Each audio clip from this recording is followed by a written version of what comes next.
Oh, ayan guys, so magpa-flower na yung aking mga indoor plant. Ganda niya. Ang ganda ng flower niya is red.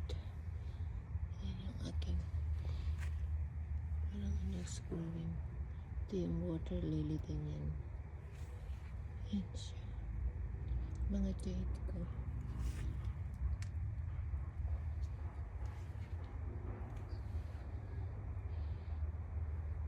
Yan ang aking mga pinaglilibangan. Keep me busy. Yan siya.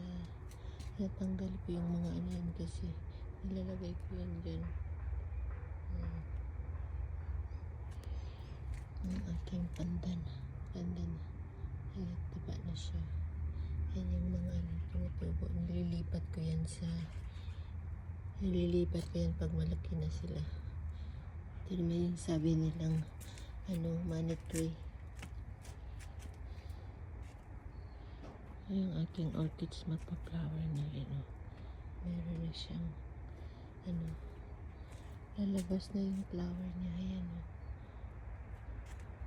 meron na siyang ang ganda ng flower. Ang bulaklak niyan. It takes like 3 months. Yan yung aking mga butterfly na gusto ko to siya kasi ayan ganda niya. Bulaklak na rin yan. Dalawang klaseng ayan siya. Yung aking mga lily yan yun. Hindi ko pa nalilipat sa bagong iriripat ko rin yan kasi masyadong masikip na. Ayan siya. Gagawin ko yan siya parang bonsai.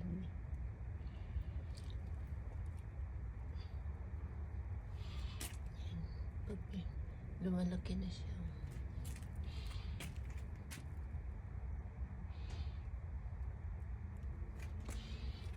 Ayan siya.